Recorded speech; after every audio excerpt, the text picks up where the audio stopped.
Il est avec nous pour la revue de presse, c'est le classique, car nous sommes vendredi. Bonjour Renaud. Bonjour Antoine. Alors, première information, sans plus tarder, mesure de prévention contre la Covid-19. Eh bien, le port du masque n'est plus obligatoire en Côte d'Ivoire. Oui, c'est l'une des décisions qui est ressortie du Conseil national de sécurité qui s'est tenu hier sous la présidence du chef de l'État, Alassane Ouattara. Selon le communiqué final de cette activité dont Fraternité Matin a reçu copie, cette décision a été prise en raison des avancées enregistrées dans la lutte contre la pandémie. Néanmoins, note le quotidien pro-gouvernemental, la mesure reste en vigueur dans les endroits clos et pour les grands rassemblements.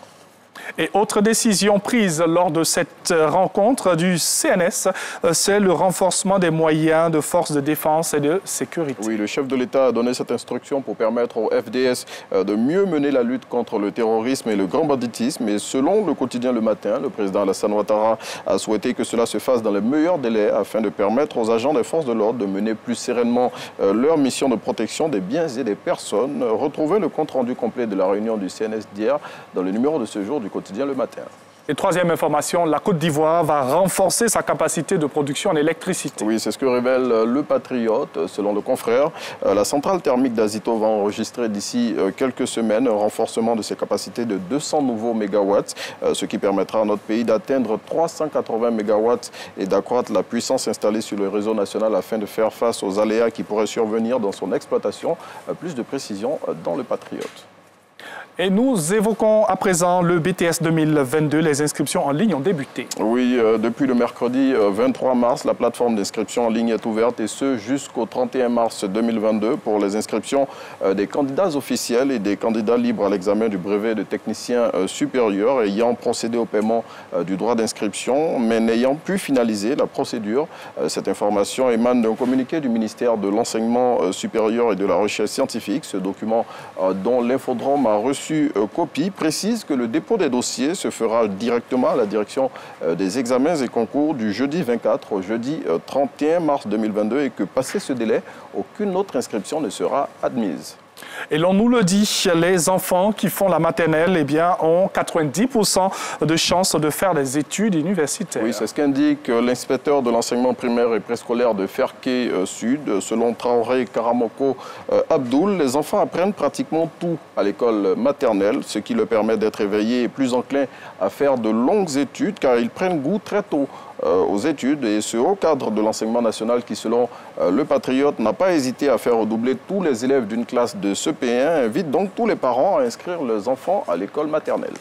Et on part à l'extérieur de la Côte d'Ivoire. L'UEMOA suspend les sanctions contre le Mali. Oui, la Cour de justice de l'organisation ouest-africaine vient de suspendre les sanctions prises par les chefs d'État de la sous-région contre le Mali. C'était le 9 janvier 2022, après la décision du chef de la junte militaire malienne, Assimi Goïta, de faire une transition de 5 ans à la tête du pays.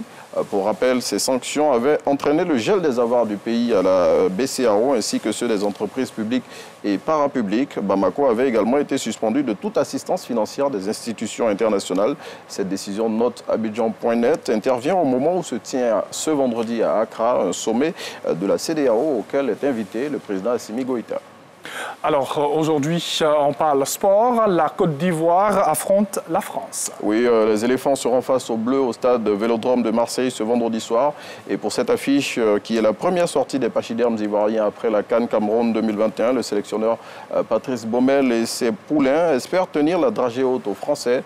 Selon l'Inter, les Ivoiriens vivant en France se sont mobilisés en grand nombre pour assister à cette rencontre qui s'apparente à un match de gala. Un match de gala qui se jouera à guichet fermé pratiquement et pour laquelle le coach français dit se méfier des éléphants. Et on termine cette revue de presse avec un peu d'humour. Resegbiche. Oui, et le confrère, dans son numéro de cette semaine, s'intéresse à ces personnes qui ne font pas de testament de leur vivant et ce qui entraîne des conflits après leur décès. Et à travers ce sujet qu'il traite avec le ton humoristique qu'on lui connaît, le confrère nous invite à faire du testament, quelque chose qu'on va inscrire dans nos habitudes.